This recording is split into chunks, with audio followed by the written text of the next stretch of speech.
Good morning, everyone, and welcome to the committee's 10th meeting in 2020. Could I ask everyone please to make sure that their mobile phones are on silent? I would just like to point out at this stage that Peter Chapman, Mike Rumbles, Stuart Stevenson and Rachel Hamilton have all submitted apologies for this meeting.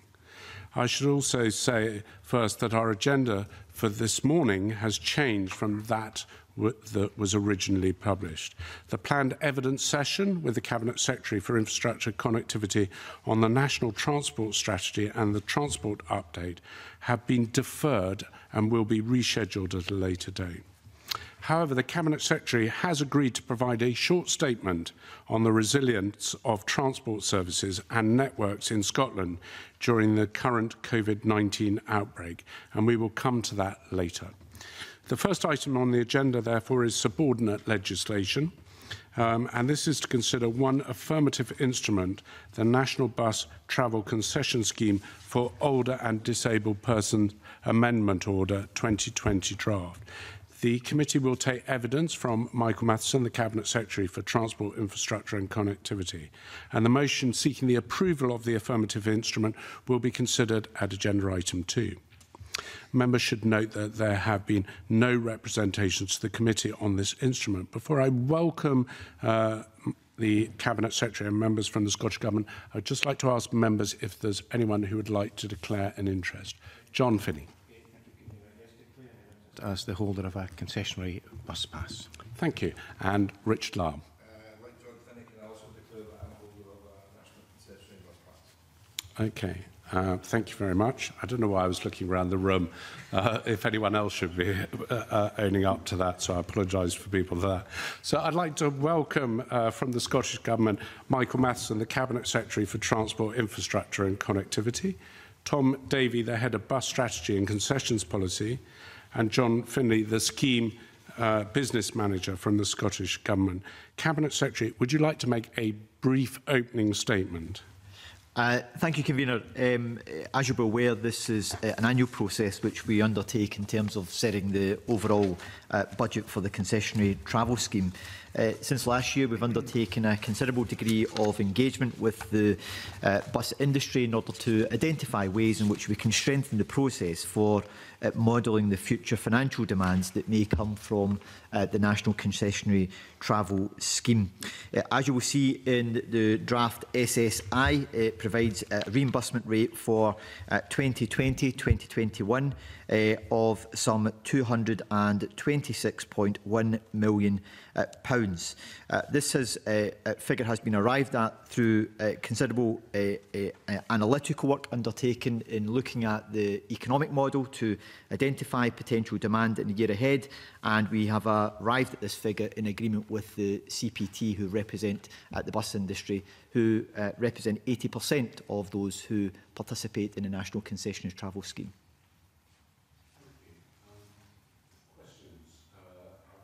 Finney, followed by Maureen Watt, followed by Richard Lamb. Cabinet Secretary, the question is more a comment I seek your views on the section here about impact assessments. I note some very helpful feedback from users of the scheme about the benefits, the social and health benefits. Is that something that goes across the portfolio that your colleagues in the other portfolios are aware of as well? The issue of social isolation, of course, may be very much in focus just now, but it's been an issue that the Scottish Government has been aware of.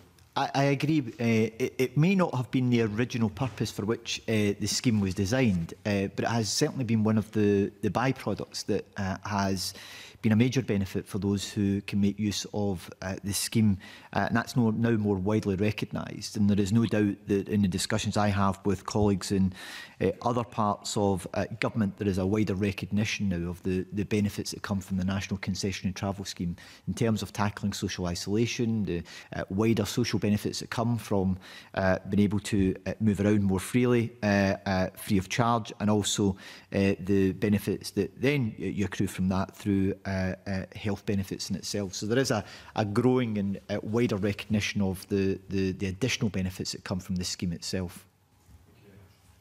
Thank you, John. Maureen Watt. Maureen. Thank you.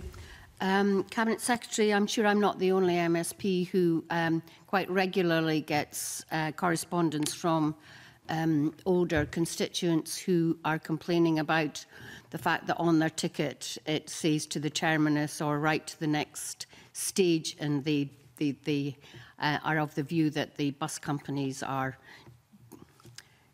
well, not defrauding the government, but you know what I mean, that they're trying it on, if you like. What evidence do you have that most bus companies are playing by the rules? And if they're not, what sanctions are available? So the first thing I would say is that if any user of the scheme is concerned that an operator may be misusing it in some way, then there is a process for them to report that through Transport Scotland. I'll ask John to say a bit more about what that process is, so we'd encourage people to do that. We also have an auditing process where we have people who will make use of the services to check that they are using it appropriately, that they are not being issued with tickets that are not to the destination which they are going as well. And if we do identify any issues that would become a matter of concern to us, then there is a process for that then to be escalated with the bus provider, the service provider themselves, and ultimately for any action then to be taken against them. Clearly, if there's an issue of fraud, then it's potentially a criminal matter, and should there be evidence that the scheme was being defrauded in some way by an operator, then I wouldn't hesitate in making sure that that matter is reported to the appropriate authorities to be investigated as a criminal matter. I'll ask John just to explain a bit more in terms of what the process is for anyone who has got concerns. Just before you do, I think your microphone is off at a funny angle. It might be a help to just, you don't have to lean forward just as long as it's pointing in your direction. John, thank you. We at Transport Scotland, Hold on, John. Don't touch. At Transport Scotland, we have a dedicated 24-hour free phone number that anyone can use if they wish to report any aspect of misuse of the concession travel scheme. The staff that we have, we look into every case that's reported to us. And what you've mentioned about overstaging, from speaking to the staff within our operational delivery unit, the number of these inquiries through MSPs or through members of the public, they seem to be slightly have decreased on looking at this time last year. But I think something that may have prompted people still to report it was the First group, like First Glasgow, Edinburgh and Aberdeen, had changed their fare structure. So rather than have various fares, they now have two fares, and depending on where somebody's travelling to, the drivers normally record the final destination in that particular fare stage, although the fare doesn't change. So a lot of times if someone thinks they're boarding at point A and going to point D, the end of the fare stage may be point G, and that's what it'll say on the ticket. So although it might seem that someone, a driver might be recording the journey longer, the fare is exactly the same. And I think we have certainly in the past 3, 4, 5 months, we've been working a lot with First Glasgow, who have produced small cards to give out, credit card size cards to give to members of the public to explain the fare structure. And we have regularly 3 monthly meetings with the commercial director of First Group to actually look at any complaints that we've received, and we can see that these complaints are slightly decreasing. Another thing First are doing is more driver awareness. So if a member of the public asks a driver a question, the driver is able to explain it a lot more than maybe what they could do a year ago. So certainly it's on the decrease, but we have staff who, as I said, will look into all the queries, and certainly anything that our staff identify, we have powers actually to take these to Procurator Fiscal if and when it's necessary. And in recent years, we have reported some drivers to the Procurator Fiscal which have ended up in court. So I mean, we do take it seriously, and we will continue to do that.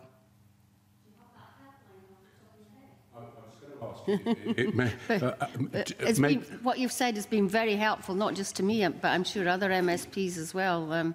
It's certainly been very helpful.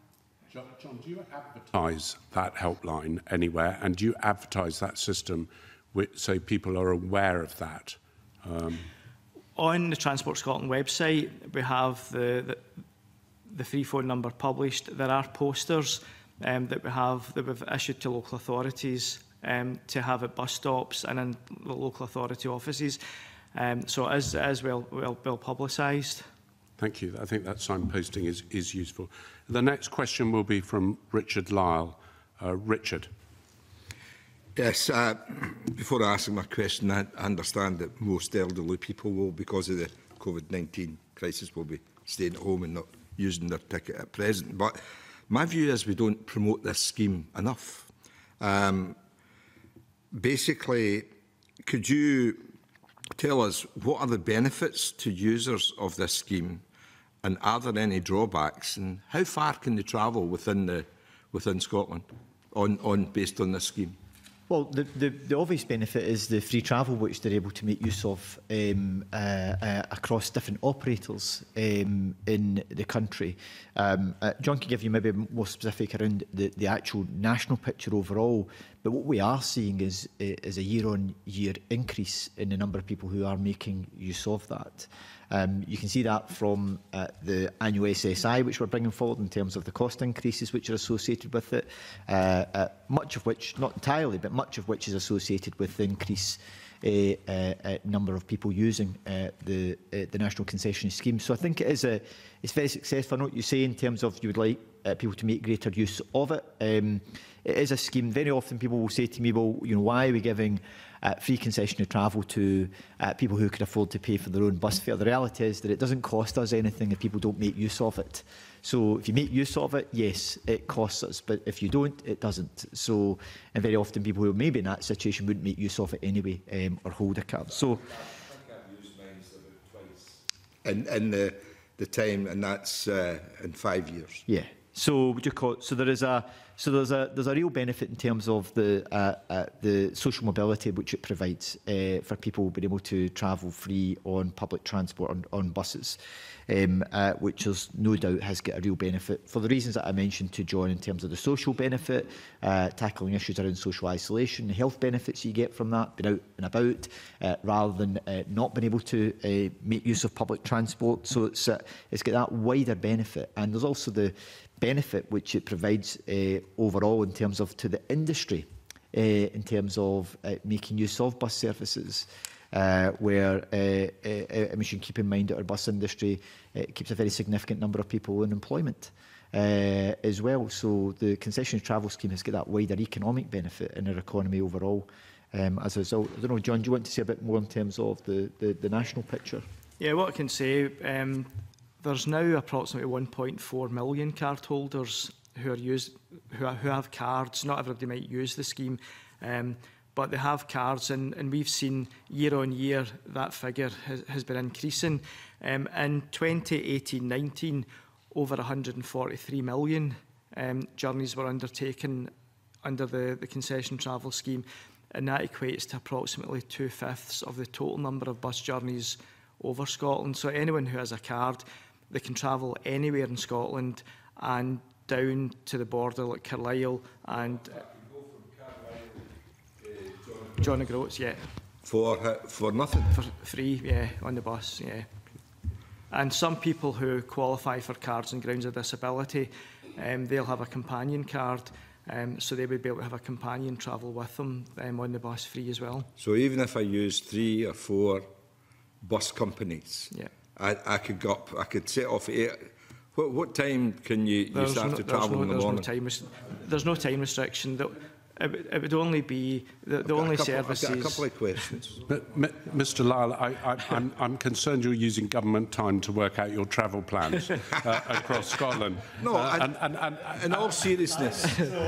No, you know, everyone knows in here I'm retiring next year, and I am planning my future journeys. Well, but in all honesty, I want to promote the scheme to the people of Scotland, and I wanted to know, because as I say, I've only used it a couple of times, and I would like to know the benefits. Are there, if you bear with me, Convener, are there any drawbacks to the scheme? The only restrictions, I wouldn't say drawbacks, I would say restrictions, is that you wouldn't be able to use your card on like the open top tour buses or services that charge a premium fare, such as some services that may operate in the middle of the night. But there's no peak time restrictions, and you can travel anywhere in Scotland. I've borne with you, I think, to allow Emma Harper to come in. Emma, and then Colin. Okay. Thank you. There's Yep. my light on. Okay. Deliberately doing the introduction slowly so that people can pick up on it. So hopefully by the time I've dragged it out, the microphone will have been activated. Emma, Okay. you're on. Thank you, Convener. Good morning, everybody. It was kind of just to pick up on what Mr Lyle was saying about promoting the scheme, but I know there's been lots of discussions and debate related to older persons and fitness to drive, and so I would assume that we would need to promote the scheme for many people, but I'm also thinking about the projected number of persons that would qualify based on demographic trends would increase year on year. So I'm assuming that you'll be constantly looking at those numbers and making projections and adjusting what the, what the scheme would cost based on these numbers that are going to continue to increase. I must confess, my general feeling is that the free concessionary travel scheme is well known and well recognised. I, on a number of occasions, have had individual constituents coming up to me who are due to qualify for it in reaching the age of 60, who have come up and said to me, is it 60 or 65 that I get it, who are thinking ahead about when they're going to get their free concessionary travel card. So I think by and large we should always make sure we promote it in a reasonable way, but I think by and large it's an established part of our of people's wider understanding of one of the benefits you get when you reach the age of 60.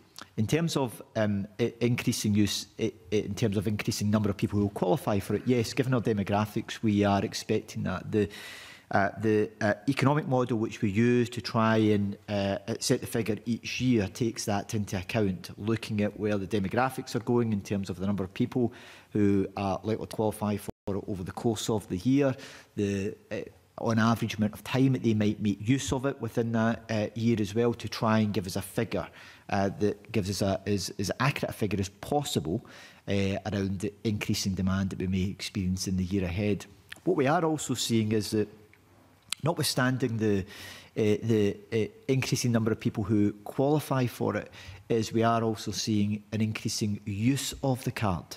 So people making greater use of it. So rather than just the one journey locally, they are taking the longer journey to visit other parts of the country. So we are seeing that ever-increasing use of the card alongside an increasing number of people who qualify for the National Concessionary Travel Scheme, all of which places a financial demand on the scheme, but notwithstanding that, it also has much wider benefits that we get from people moving around, travelling and visiting, being out and about, and the wider health benefits that come from it, as I mentioned earlier. Okay, thanks. Thank you. The next question will come from Colin Smith. Colin.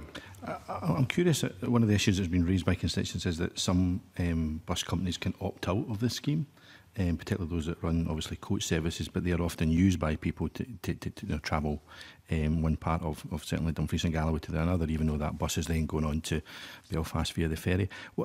What criteria is set that ensures that bus companies use the scheme? I mean, surely a company that gets a bus operator grant should have to opt into the scheme.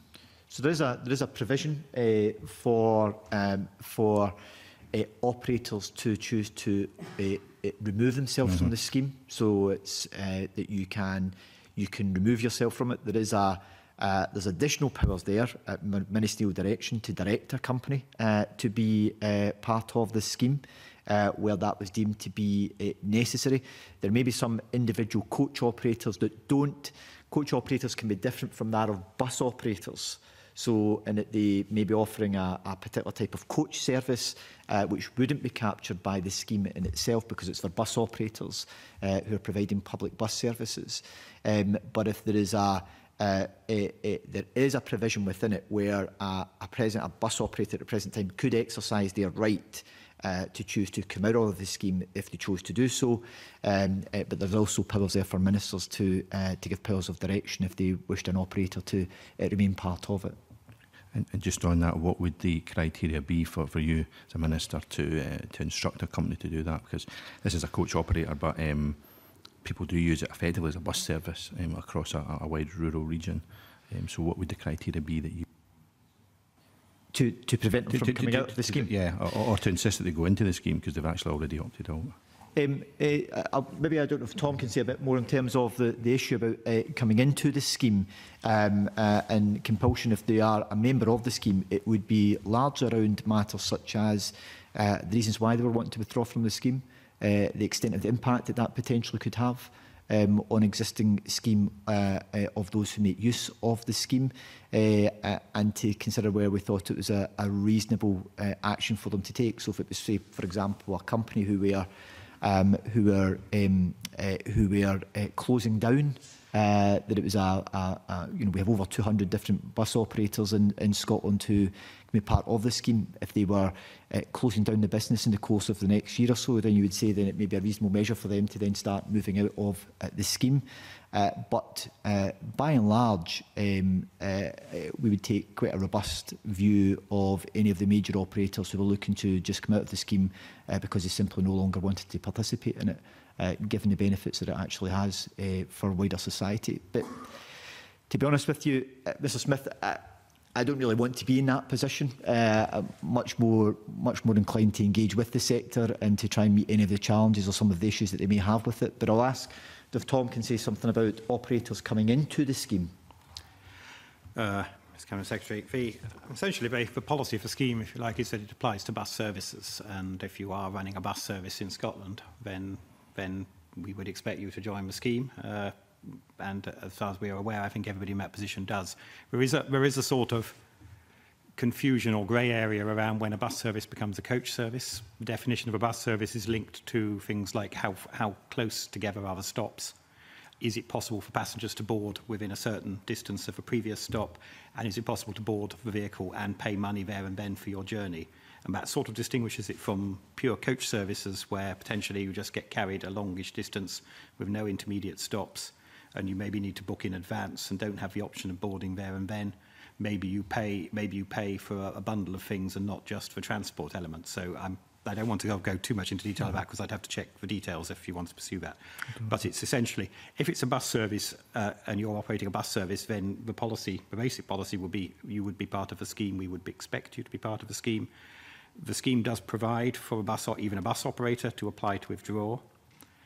If they were to do that, as the Cabinet Secretary said, ministers have powers to require them to remain. There is then an untested, and I should say as yet untested in the life of the scheme, appeals process in which an independent panel has to determine whether the operator should be permitted to withdraw or not. That's untested, and there's not a lot of criteria, or if any criteria, in the legislation. But as I say, the general policy is if you're running a bus service, we would like you to be in the scheme, and we would, I think, resist efforts to leave it unless there were special circumstances, and I'm not sure what those would look like. Okay. Thank you. If there's no other questions, I have a question on the generality of it, is that when this scheme started, it was about 73, I think, 0.6% reimbursement rate for use. We've now got down to about 56.5%, and it's been around the 56 to 60% for quite a few years. So my understanding is that you set the amount of money you need to reach a reimbursement rate. So if, for example, bus use went up, to achieve that 56% reimbursement rate, you'd have to increase the budget. If bus use goes down, you would reduce the pull on that budget. Is that right?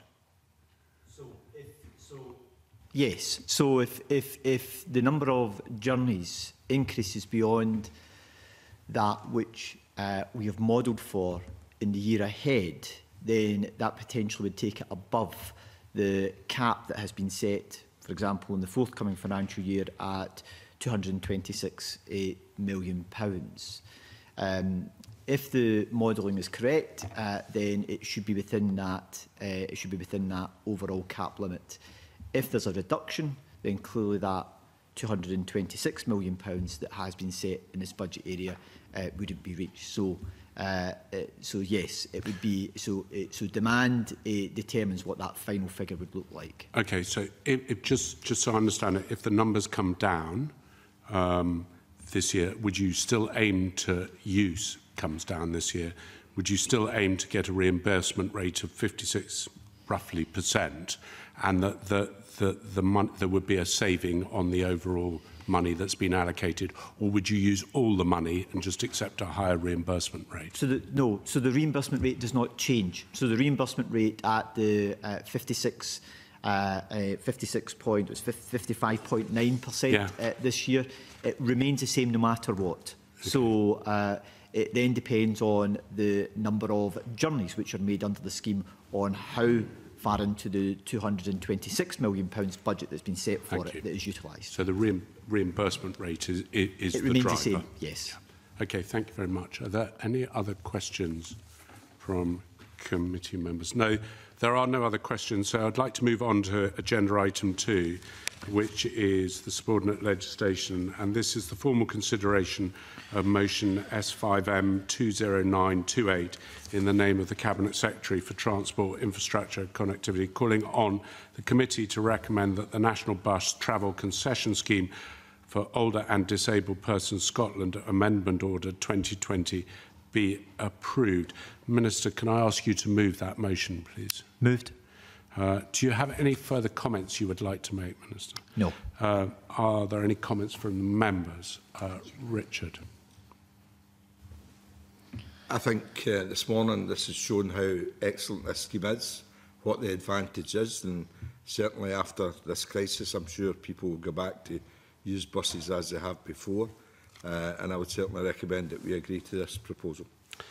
Thank you, Richard. There are no other comments. So the question is that motion S5M 20928 be agreed. Are we all agreed?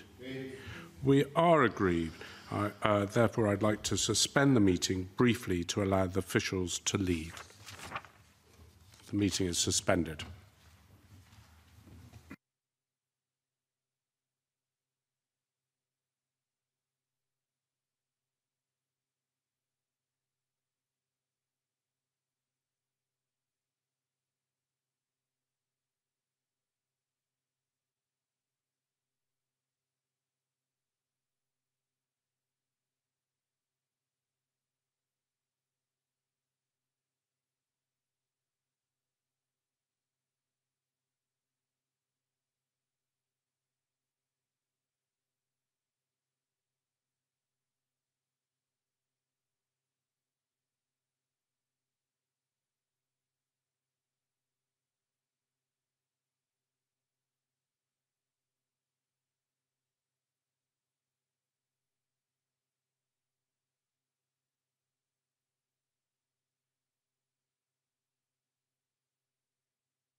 Thank you. I'd like to call the meeting back to order and move on to agenda item 3, which is subordinate legislation.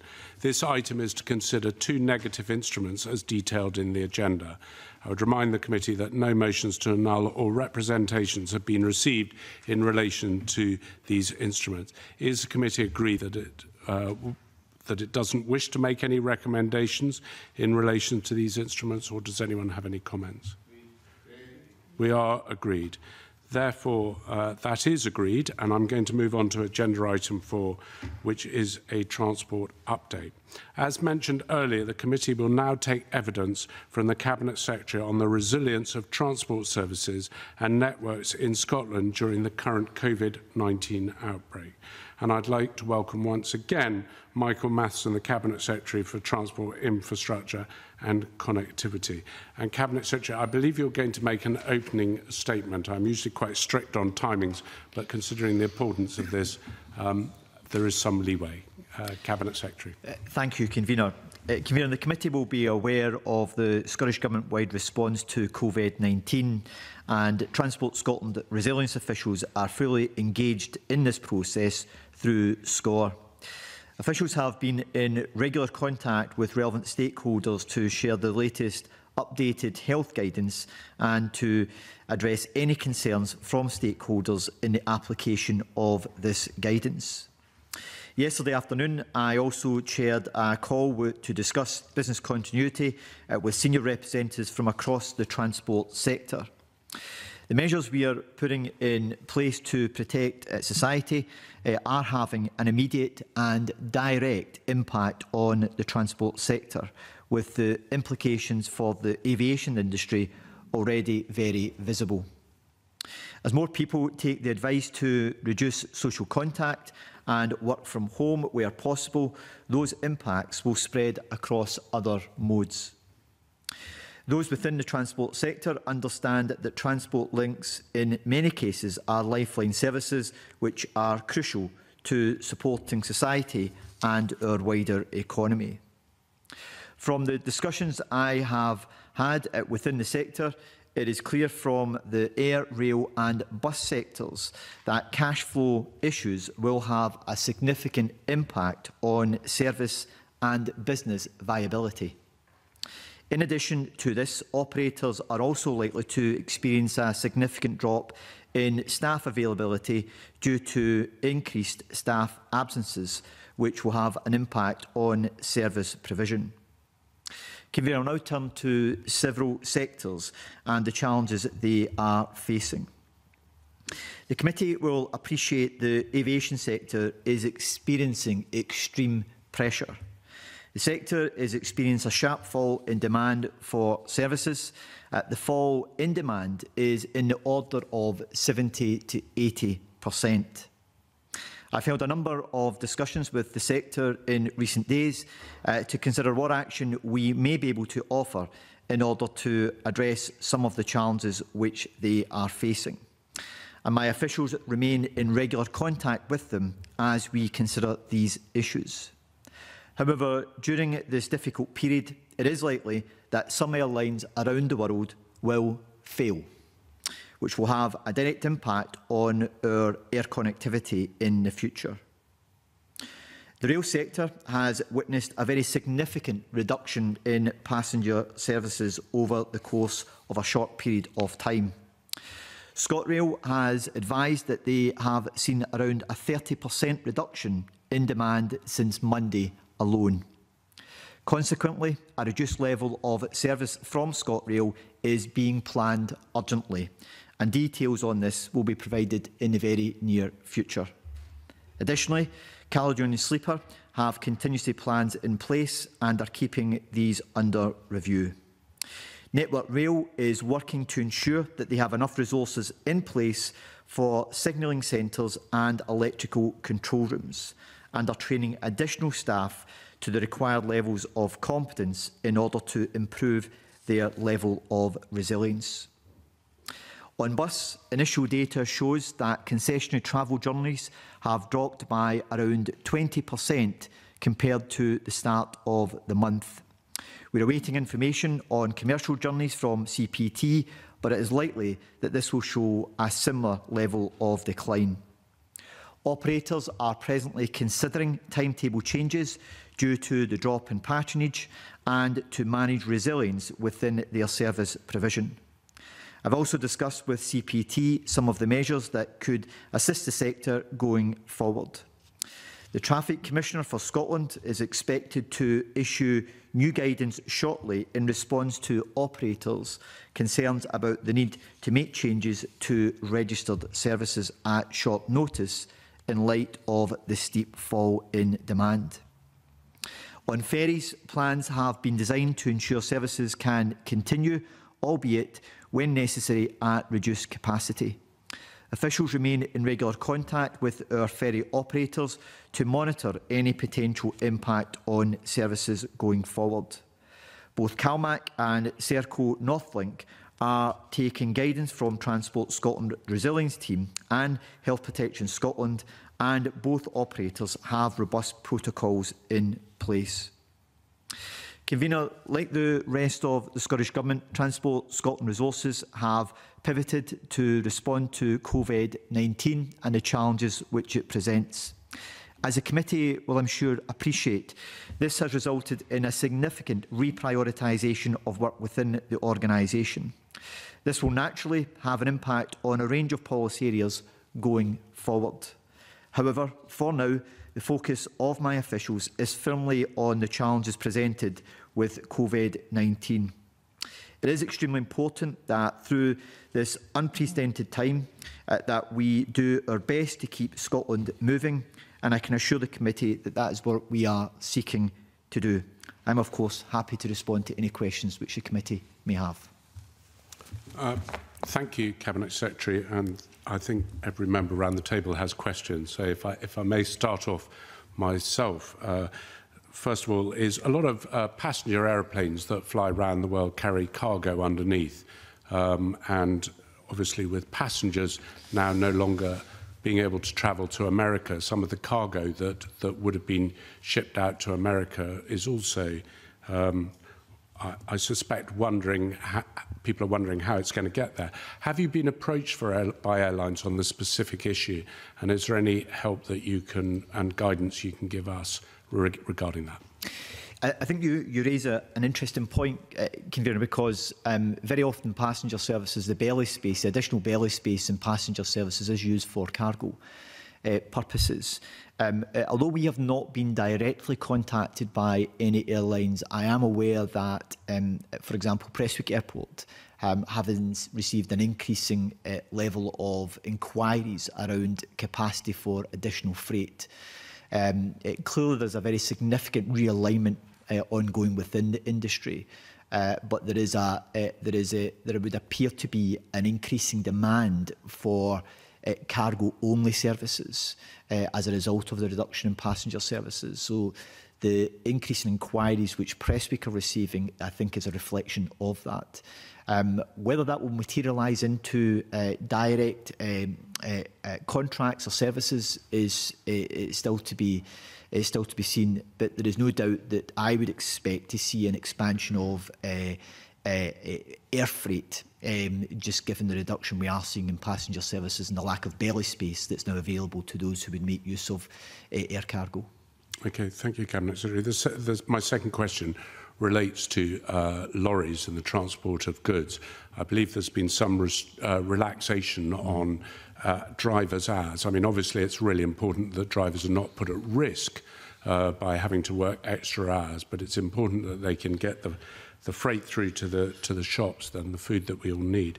Are there any restrictions that are particular to areas of Scotland, like delivery after certain times, that the government in Scotland needs to be looking to, or is the relaxation of hours as far as that can be gone in this situation? So you're correct. There has been a relaxation which the DFT have implemented as of today, which allows there are 5 different categories, if I recall correctly, where it has been relaxed, which is very much about point-to-point, so between distribution centres, etc., and into supermarkets. What it's not for is for local deliveries as such. So there are restrictions on it. That's been implemented for the course of the next month until the middle of April, and is to be very much welcomed. It will assist the sector to meet the increasing demand, which we're seeing in retail for foodstuffs, but it will also help to support resilience within the sector as well, as they find staff going off as a result of contracting the coronavirus.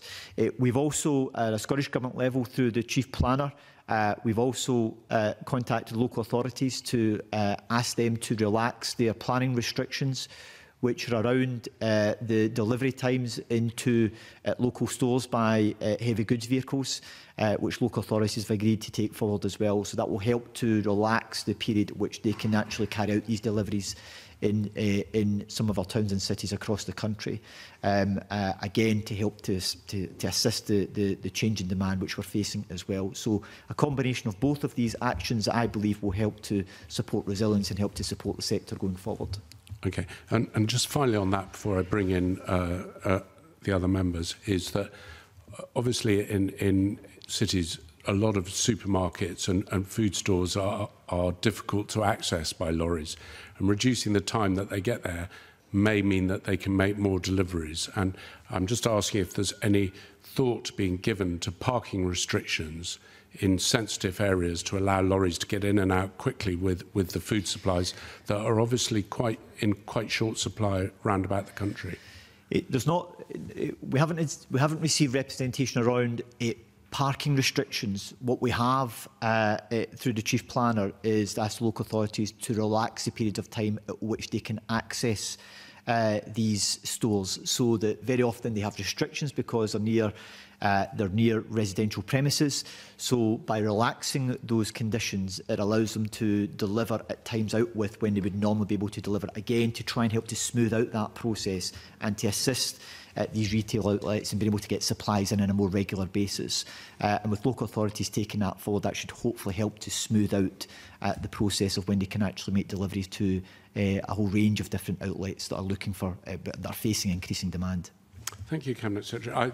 Now, if I've got this right, I think the Deputy Convener wants to come in on a particular point regarding aeroplanes. Did I get that right? Yeah, well, yes. Yeah, I do actually. But I also wanted to say maybe we could divide it up so that we're not jumping all over the place. So if we maybe start with I'm happy to manage it, Maureen. Yeah, okay. So in terms of the flights then, you mentioned air freight, more interest in air freight out of Prestwick. I've had representation from small fishermen in relation to their product and getting it to markets which, okay, are reduced worldwide. But how do we let people know that there may be air freight possibilities out of Prestwick rather than having to take their product to London? So these are air freight companies that are inquiring to see whether there is additional capacity they could make use of at Prestwick. So rather than it being Prestwick that are saying you can bring your air freight to us, or you can bring your goods to us and we can get it air freighted, it's air freight operators that are looking to make use of additional capacity. So if, for example, you have a business in your constituency that's looking to make use of air freight, they would have to go through an air freight operator to look at where they could actually then drop off their goods in Scotland for them to then be freighted off to wherever they're meant to be going to as well. So I think we're seeing this change. So I know, for example, that Emirates flights carry a lot of seafood to Dubai. No doubt seafood operators that would normally make use of the belly space in Emirates, which continues at the present time in terms of service, but if that changes, may have to look for an air freight route to make use of that. And again, they would have to meet that through an air freight operator. Okay, and in terms of servicing our islands, obviously Loganair has recently taken over some flyby routes in order to protect our islands and people moving on and off the island where they want to. Have you been in contact with Loganair?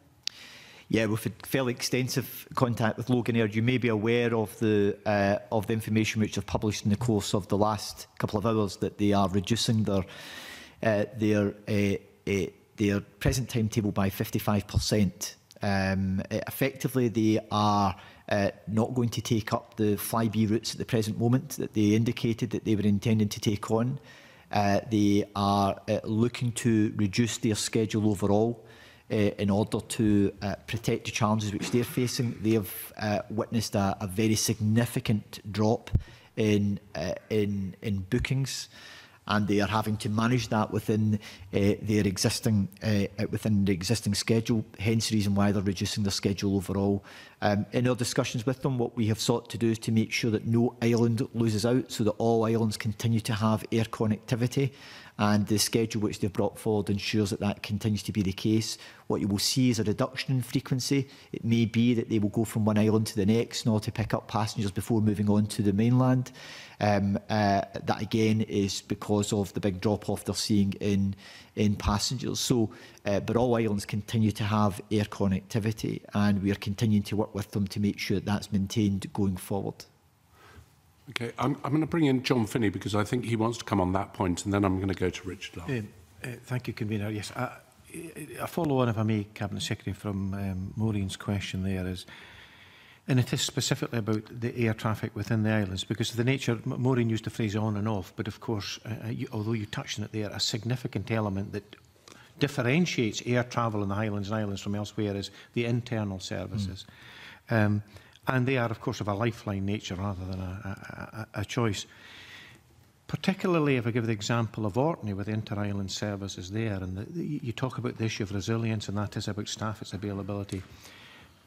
Can I move it from the air to the inter-island ferry system as well there? Because resilience is depending, as with the Clyde and Hebrides fleet, there's an ageing fleet there, as you're aware. Both the Northern Islands authorities, Shetland and Orkney, are very concerned about the future of their inter-island ferry system. This may seem shameless opportunism, but is there an opportunity to revisit the situation of the ferry funding for both these island authorities, given the potential for a downturn in air services and the relatively modest sums that are being looked for by both these local authorities to address the issues of their inter-island ferry services, please? Well, look, although that doesn't specifically relate to COVID-19, what all operators... Cabinet Secretary, I would suggest it does. What you will appreciate is that we are having to consider our existing financial commitments in order to make sure that services continue to be provided. So we are in a space now where the normal funding that we would provide to help to just generally support services or to reduce the cost of services is having to switch more to actually just maintaining services because of the drop-off. So as you can imagine, as we see a drop-off in passenger numbers for passenger services, that will increase financial pressures on organisations such as CalMac, and also to Serco to the non-rail service. As we see a drop-off in passengers for rail services, as we see it for bus services, there are all financial implications that come with this. So what I can say to you is that we're having to look right across our existing financial commitments to look at what we need to do to help to support the sector as best we can across all modes, and to try and help to sustain services as best we can. It will not be sustained to their present level. There is no way that that is possible. But, for example, when you mention things like inter-island ferries in the Northern Isles, we could be in a situation where some of the bus operators, due to a downturn in bus provision in the Northern Isles, could end up getting into real financial difficulty because of the drop-off in patronage levels. We have to think about other things that we can do to help to support the sector overall. So I think it's just it's a long way, Mr Finney, for me to say the normal rules of how we would actually provide funding to the sector may have to change in the short term. No, they will have to change in the short term in order actually just to try and help to sustain businesses, so that when business starts to return to normal, there is a business there that can actually pick up and deliver those services. So I'm not going to give a commitment in doing anything over and above where we are at the present moment. In fact, we're probably going to have to change quite a number of things that we are already committed to help to support existing lifeline services. Thank you, Cabinet Secretary. The nature of transport's important everywhere, but in remote and rural areas, of course, it's particular significance, not least given the role it plays in the delivery of services such as health. Can I ask what engagement you have with health officials about? I imagine it's less likely we're going to be evacuating folk in the crisis that faces us, but what engagement there is about the role that transport plays in the delivery of health in these areas, please? Particularly for our island communities, so air connectivity is important. So one of the measures that was being taken forward is with the air ambulance service, particularly fixed-wing aircraft, is the need for PPE for the crew of the aircraft. That was an issue because there are some practical issues that come from that in itself, which has now been resolved as well. We've also had some discussions with Loganair around given the drop in demand which they're facing, which will result in them removing a number of aircraft from their fleet at the present moment, about if there was a need for us to make use of those aircraft, that there is scope for us to be able to work with Loganair to provide some additional resilience if that was necessary. So these are factors which are being taken into account and being considered should it be necessary. The one challenge I would say here, Convener, is that some of the challenges which I was dealing with at the end of last week over the course of the weekend changed dramatically, and some of the challenges which I was dealing with on Monday by the course of yesterday had changed dramatically as well. It's such a dynamic situation which officials are presently dealing with on an hourly basis at the present moment. So what I can assure you of is that we are trying to deal with issues as and when they emerge, but where we can is trying to anticipate them, and where we can anticipate them is trying to put arrangements in place to try and deal with any consequences that may arise from them. Okay, thank you. That's reassuring. Thank you. Thank you, John. Richard Lyle. Richard. Yes, Cabinet Secretary, I'm sure that many people have got a lot of questions, but basically you've stated this is a very worrying time for everybody. No one knows how long we're going to be in this situation. Will you be in daily contact with transport services to ensure that A, they continue, B, that needs are being met, and in particular, whilst I know that several members are concerned who have island communities are concerned that ferries, which are a lifeline to those island communities, continue in order to ensure that food supplies and services, particularly health or transport, is continued. Are you going to be in contact daily with transport services? So what we have now is we have the Transport Scotland Resilience Unit up and running, which is operating round the clock. Within that, we have what are referred to as cells in each of the areas. So, for example, within the ferry unit, within rails unit, who are collating and bringing together all the issues and challenges which are arising into the Central Transport Scotland Resilience Unit today, and identify what measures can be put in place to try and help to deal with some of these issues as they arise, and that then feeds into the SCORE process which we have at a national level within the Scottish Government. So we have a very robust process in place for monitoring and for assessing these issues as and when we arise, and to try and help to plan for some of the challenges which we're facing as well. My contact, I'm constantly in contact with officials with different parts of the sector as well. I chaired a meeting yesterday which had a whole range of different transport providers, from aviation through to bus, through to road maintenance as well, and looking at how we can make sure that some of our critical transport road corridors remain open and are being properly maintained, given that they will face resilience issues with staff going off sick, so that they have contingency arrangements in place to deal with these issues. So it's to that extent that we are engaging with the sector, not only myself directly, but my officials on a constant basis. Specifically, you mentioned, for example, our island communities and the fact that they are dependent on lifeline services, whether that be aviation or whether it be by ferry. From the discussion we've had with Loganair and the challenges which they're facing, the change in their schedule is a reflection of the very significant challenges which they're facing.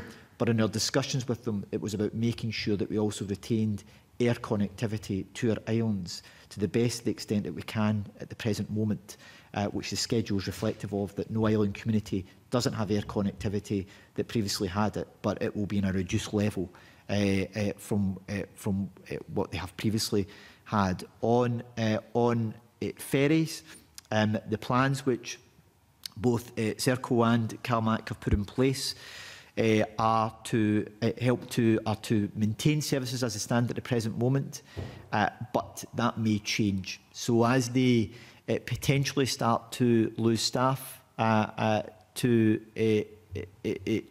coronavirus, there may be a need for them to revisit their existing timetable arrangements. They may not be able to retain they will not be able to retain the existing frequency of service. And if so, they will then have to look at reducing the services, but to also potentially look at what those services can be used for. So, for example, making sure we maintain access for essential goods, medical supplies, etc. So we're looking at these things in detail as it stands. It may be that as they go forward, they will have to implement some of those changes earlier than they would have intended to, but we just need to keep that under constant monitoring. So what we want to do is make sure that we continue to provide those vital lifeline services, but there will need to be changes going forward in the next week to 2 weeks in order to make sure we've got resilience in the service that helps to sustain services directly to the islands.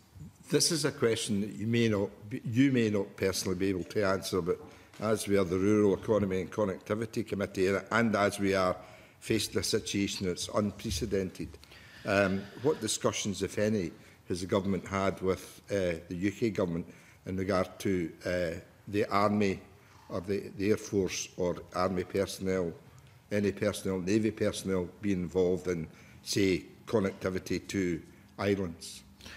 Well, as it stands at the present moment, with the resilience plans that we have in place, we are confident we can continue to maintain ferry connectivity to our island communities.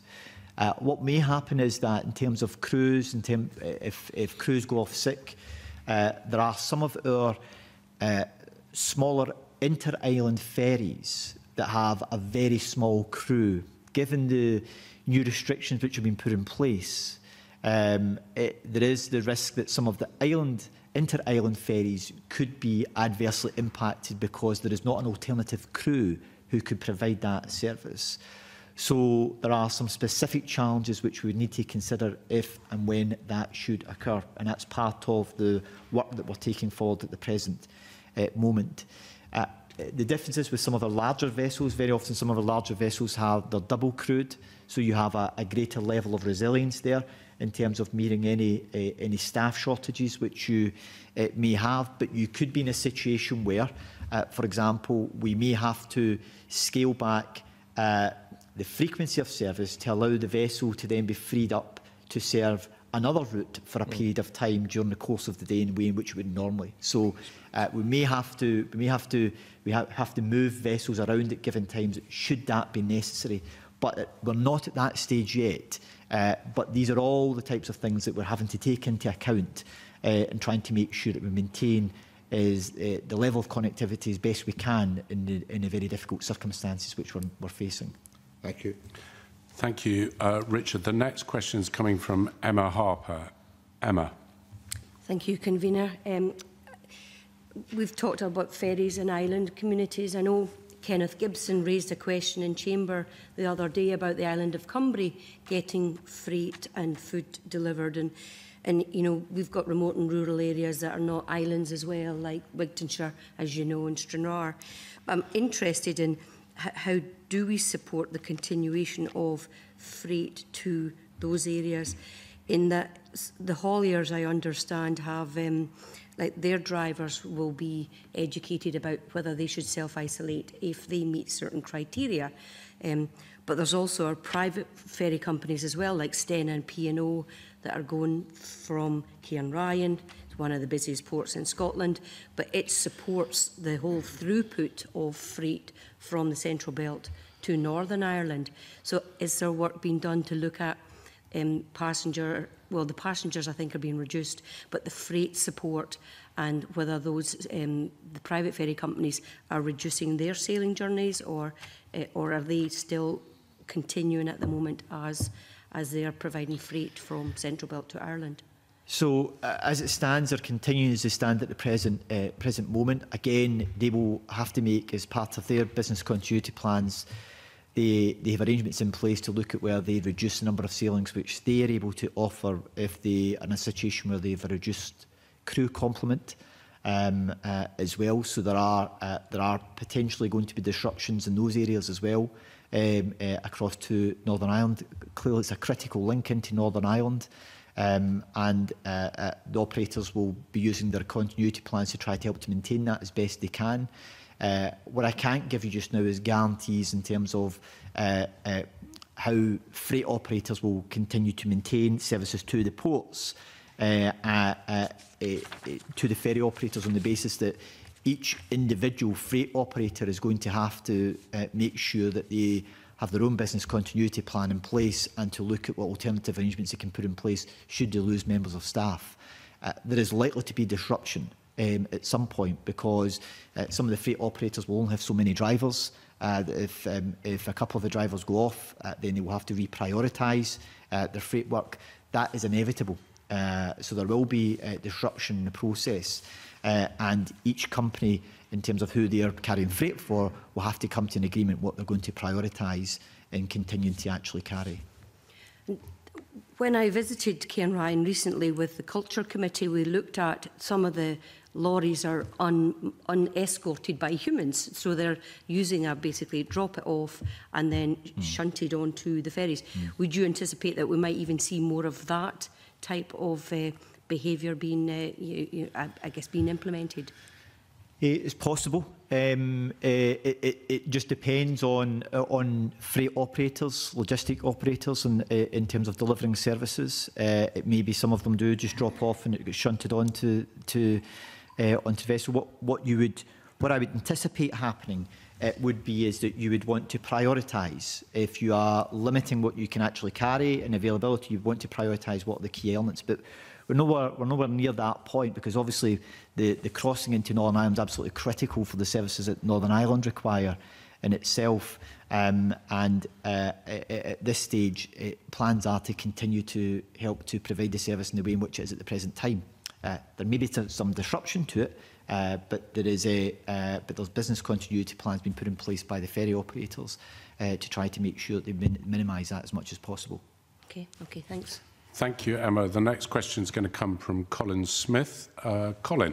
Thanks very much, Convener. Can I turn to the issue of bus services? Obviously, those of us that are still using public transport see the passenger numbers plummeting already, so we know that services are going to be reduced. Now, obviously, reducing a frequent service in the middle of a city centre from every 10 minutes to every half an hour will be inconvenient, but it would be devastating for passengers. But in some of the rural communities, the vast majority of services are not as frequent. They are subsidised services, either through the local authority or the transport agency, and those are probably already precarious and are likely to be more precarious. Now, taking one of those services away could be made a difference between somebody in a village getting to their work and not getting to their work. So in your discussions with bus companies, are you stressing the importance of maintaining those lifeline services, those that are effectively subsidised, because they're subsidised because they don't have hundreds of passengers on them, but we need to keep those ones going.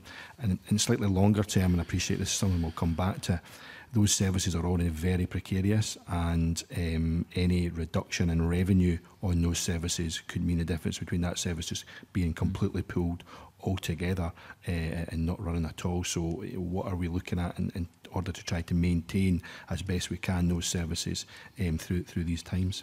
Well, the reality is that what we are going to see across the network is a reduction in services and availability of services, largely because of the drop-off in patronage, also the financial implications that that's actually got for bus operators. But also alongside that is to provide them with greater resilience in terms of staffing levels, so that they can maintain the services which they drop down to as staff go off sick, are self-isolating, to try and help to maintain services as best they can. So we are going to see a drop Of course, if it's a registered route, then it would have to go to the Traffic Commissioner for consideration as well. It would be fair to say, in my discussions with the bus industry to date, is they are acutely aware of the fact that they are providing lifeline services in many rural communities. And that factors in their thinking around any timetable changes which they are making. So and it's part of their discussions which we're having with them as well. So they fully understand that, recognise that. We've highlighted that matter to them as well. But there is also a challenge around some of them being able to just sustain services as staff start to go off, as absence levels increase, which we're already seeing in terms of trying to just maintain services. And by reducing their timetable, it allows them to actually help to maintain services at a lower level. So I fully recognise the point you're making. The industry fully recognise that, and it's something which we've been impressing on them as well. Can I turn to the issue of rail services? I've certainly noticed the number of carriages in some services being reduced at the moment. Now, that may just simply be responding to passenger numbers, or it may be other issues. I'm just keen to get an update on the type of regime that's being put in place around cleaning services. Lots of people are voting with their feet, if you like. They're using their car instead of public transport because they're worried. But a lot of people don't have that choice. They will continue to use our trains in order to get into work and to visit people, although that will be minimised. What is the current discussions with rail companies around, for example, deep cleaning of carriages to give people as much confidence as they possibly can to use those services for as long as they continue? So some very helpful information has been published by ScotRail on the change to their cleaning regime, which details the areas which they have enhanced cleaning in. So, for example, contact areas, so coming into the train station, the stair rails, the ticket consoles, the door buttons, etc. All of the areas which they've been undertaking enhanced cleaning over the course of the last week or so, in response to the advice which was provided by Health Protection Scotland. So there is very detailed information which ScotRail have made available in terms of that enhanced cleaning which they're undertaking. Alongside that, again, that's something which bus operators are doing as well. So they've enhanced their cleaning regime to key areas where there's a lot of personal contact in order to try and help to reduce the risk of transmission of the virus. And that will continue going forward. They've communicated that, I know that, at a national level, and have continued to try and reinforce the actions that they're taking, and that will continue to be in place going forward. Has there been any change around, for example, taking carriages off to deep clean those carriages?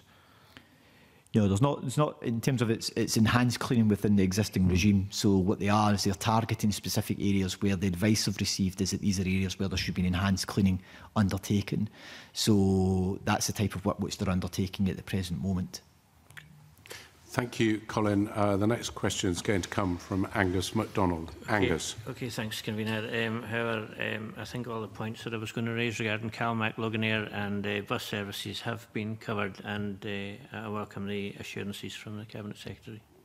Thanks very much, Angus. Maureen, I think you had a question that you wanted to ask. Yes, can I ask about the Caledonian Sleeper? Clearly, it's not been out without its challenges in recent times and getting back up again. So in terms of Caledonian Sleeper, will there be reduction in service there so that, you know, maybe it runs every second day or night or whatever?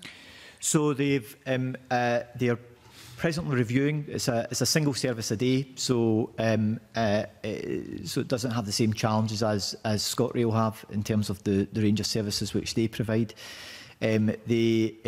They are presently reviewing their existing arrangements. It may be that there would be a reduced service, which would be reflective of a reducing demand as well. So it may be that part of the service in Scotland becomes a reduced service. We may be in a situation where the northern element of it is reduced and it will only be a service from Glasgow or Edinburgh, just again due to lack of demand on the service.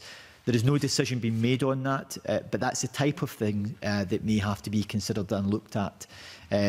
Depending where demand goes to, they may then have to look at the frequency of the service as well. But these are all issues which are being kept under demand. I wish I could tell you exactly what they were going to do on the basis of here and now, but because it's such a dynamic situation, they're having to re-evaluate it effectively each day with ticket sales, usage of it, cancellation levels, staff crewing levels, etc. It's constantly having to be reviewed to look at what services can be sustained and maintained. But at the present moment, they're continuing with the service as it stands, but they are clearly having to look at alternative plans that may have to be employed should there be in a situation where there's just a continued drop in demand and also issues around staff resilience levels.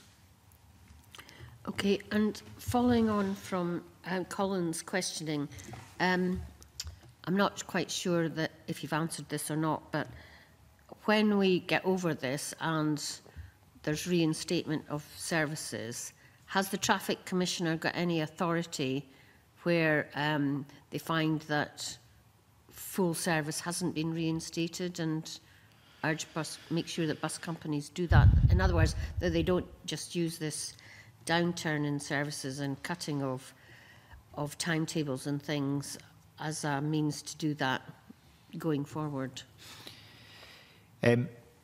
It's difficult to focus on recovery at this particular stage, given where we are and given the extent and the nature that some of the businesses are facing with the drop-off in passenger numbers, which they're experiencing. Of course, what we'd like to do is, after we've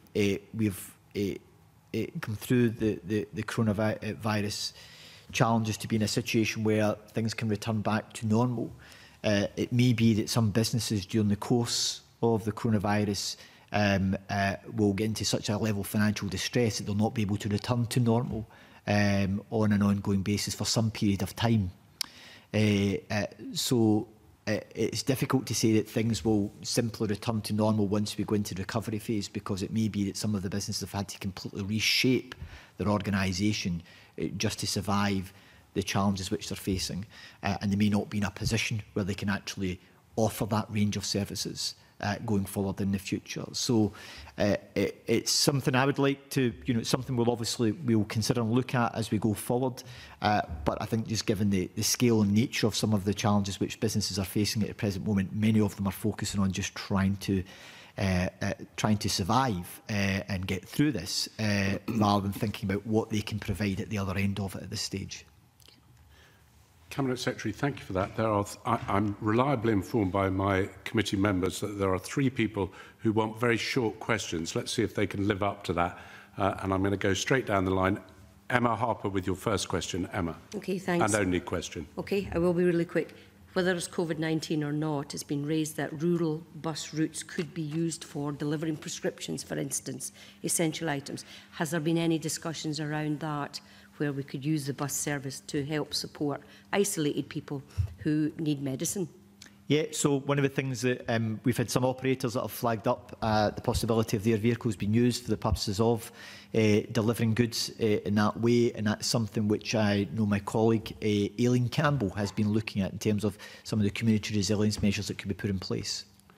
Thank you. John Finney. Hold on, John. You're on. Thank you, Convener. Cabinet Secretary, Nautilus, the Seafarers Union, had some particular asks about the challenges around crew changes that you alluded to. I wonder if you've had any engagement with them, or perhaps if you could look at their asks which involve health as well. And more generally, can you comment on the involvement, for instance, of RMT or others?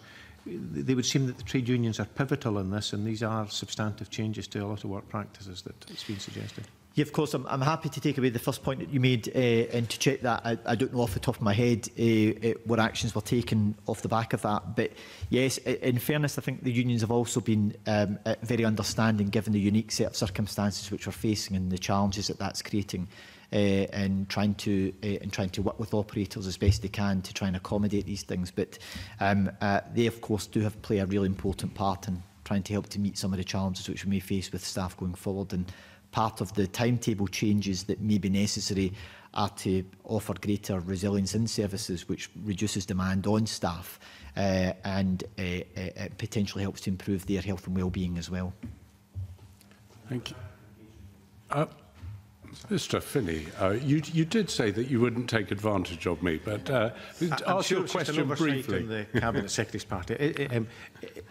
Is there active engagement, for instance, with the Scottish Government, with the trade union movement on these? There is, and there's also, you may be aware that my colleague Fiona Hislop in the Fair Work agenda hosted an event last week which involved the FTUC and the trade union side as being part of the wider strategy we're trying to take forward around some of the challenges that the workforces are facing. Yes. Thank you, Mr. Finney. And Mr. Lyle, Mr. Finney's already used up your life on this one, so please keep it short. Many of us around this table have several foodware houses and actually oil refineries. Are you, as Transport Secretary, in constant contact with these companies to ensure supplies? Sorry, to ensure supply. To who? To food from food warehouses and oil refineries. So I'm not personally directly in contact with them, sort of idea. What is happening is that through the Transport Resilience Hub is that we are engaging with the stakeholders. So, for example, the RHA, FTA, I've had direct contact with them. They represent very often these organisations to look at what measures can be put in place. The point that the convener raised with us was one of the issues they had was some of the time restrictions for drivers, etc. Tachograph. Pardon? Tachograph. Yeah, some of the restrictions, the relaxation of these restrictions is to assist them and be able to help to continue to move goods as well.